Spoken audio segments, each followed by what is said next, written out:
Para buruh resah berkaitan dengan Peraturan Menteri Ketenagakerjaan Nomor 2 Tahun 2022 tentang tata cara dan persyaratan pembayaran manfaat jaminan hari tua atau JHT. Itu menuai polemik. Dalam aturan itu disebutkan bahwa peserta BPJS Ketenagakerjaan hanya bisa mencairkan JHT saat usia peserta 56 tahun, kecuali peserta mengalami cacat tetap. Itu artinya kalau buruh di PHK saat ia masih berusia 30 tahun, ia baru bisa mengambil dana JHT-nya 26 tahun kemudian. Tentu saja ini tidak masuk akal, sebab seseorang yang di PHK sedang dalam kondisi darurat dan membutuhkan dana JHT itu segera. Permenaker yang aneh dan membuat heboh ini diundangkan pada 4 Februari 2022 dan efektif berlaku 4 Mei 2022. Peraturan yang diterbitkan secara mendadak tersebut mengubah total syarat dan ketentuan pencairan JHT.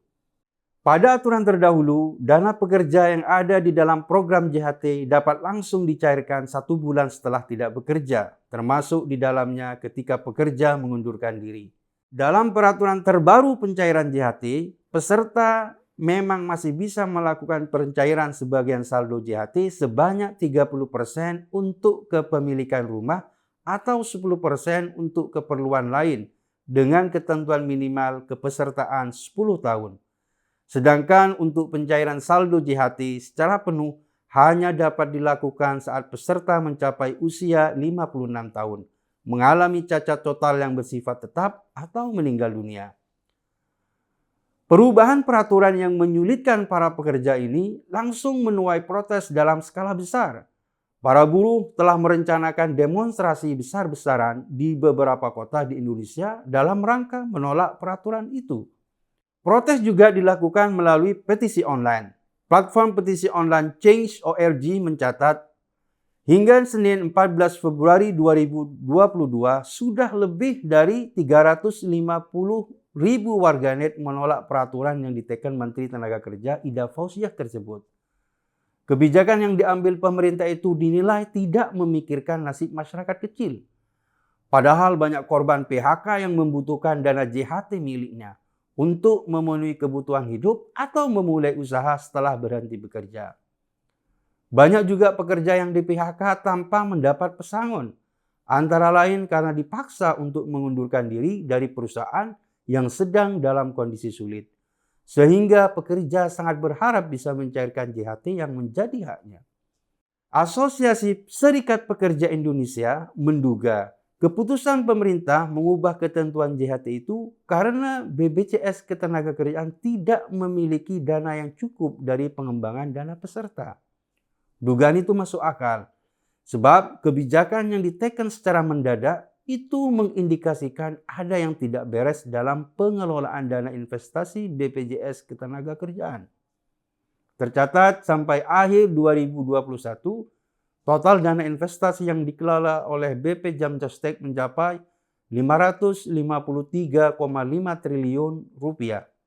Mayoritas dana tersebut, yakni 63% ditempatkan di surat utang, 19% di deposito, 11% di saham, 6,5% di reksadana, dan 0,5% sisanya merupakan investasi langsung. Dari jumlah tadi, menurut laporan keuangan audit BP Jam Sostek, di tahun 2020 total dana investasi JHT sebesar 340,75 triliun rupiah. Jika dugaan aspek itu benar, maka pemerintah harus mengubah mekanisme investasi dana JHT itu. Karena hal itu mencelakai banyak orang, terutama rakyat kecil. Padahal mereka tidak mendapatkan manfaat langsung dari investasi tersebut. Presiden Jokowi harus segera menegur menterinya yang membuat peraturan kontroversial ini. Karena kebijakan itu selain terindikasi menyembunyikan borok dana Jam Sostek, juga merupakan anti klimaks dari mekanisme kerja pemerintahan Presiden Jokowi yang selama ini dianggap pro rakyat dan sangat peka dengan keluhan rakyat kecil. Apalagi dalam kondisi susah seperti saat pandemi sekarang ini, terjadi banyak PHK yang membuat para buruh membutuhkan dana JHT itu untuk menyambung hidup.